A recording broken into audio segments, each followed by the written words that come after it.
A king who owned half the world couldn't sleep. Not because an enemy was coming, not because a war was brewing at his borders.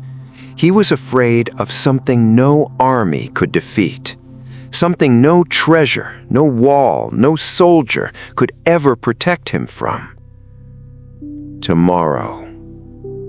Every single night, the same question crawled back into his head and refused to leave. What if something goes wrong? His name was Arvind, and this fear, it didn't just sit quietly in the back of his mind. It grew.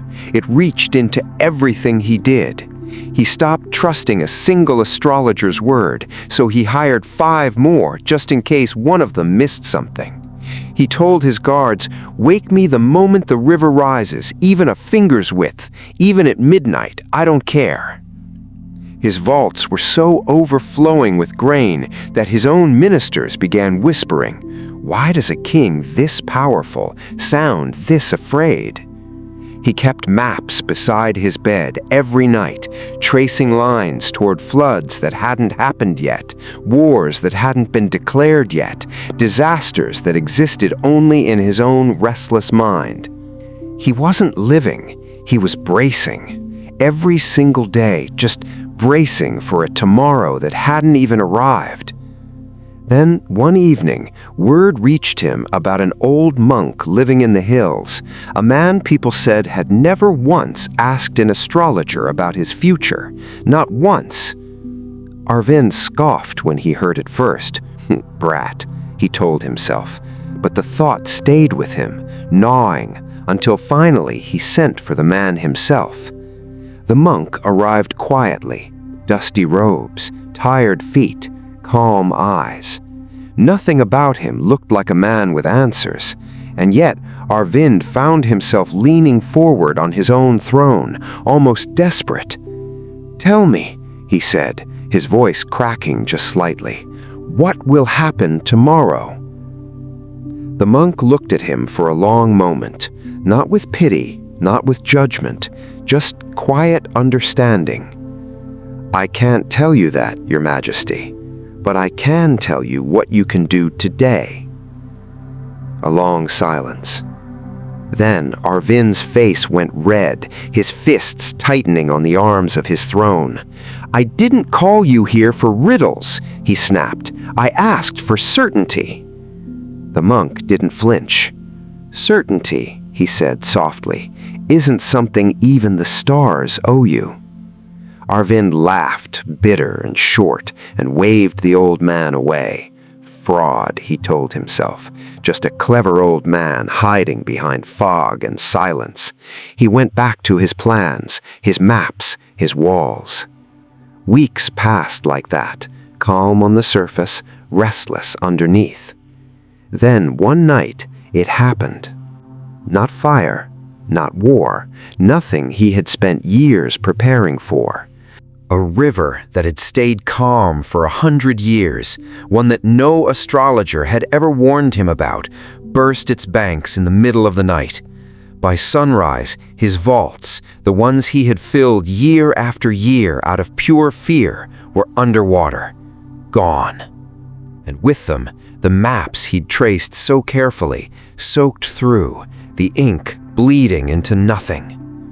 Arvind stood there at dawn, ankle-deep in mud and ruin, staring at what used to be his life's work, and for the first time, he felt something he hadn't let himself feel in years. Helpless. Completely, utterly helpless. He found the monk sitting by that same river, calm as ever, like the water hadn't just swallowed a kingdom's worth of fear the night before. "You knew," Arvind said, his voice barely holding together. "You knew this would happen, didn't you?" "No," the monk shook his head slowly. "I only knew that no one knows. That's why I stopped chasing tomorrow years ago.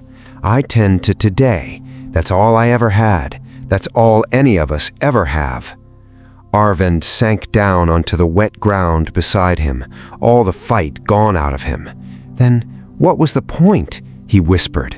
The planning, the walls, the years I spent, for nothing? The monk didn't answer right away. He just looked at the king for a long moment. Then he reached down, scooped up a handful of wet soil, and let it run slowly through his fingers. Plant your seed today. Water it today. What tomorrow does with the rain, with the storm, that was never yours to command, Arvind. It never was. The king said nothing. He just watched the soil fall. That night, Arvind went back to his chamber, the same chamber where he'd spent years fighting tomorrow in his mind before it even arrived. He didn't call for an astrologer. He didn't ask a guard for one more report on the river. He just closed his eyes. And for the first time in years, he slept. Maybe that's what the monk had been trying to teach him all along. Planning is wisdom, but trying to control the future, that's just exhaustion wearing a very convincing disguise.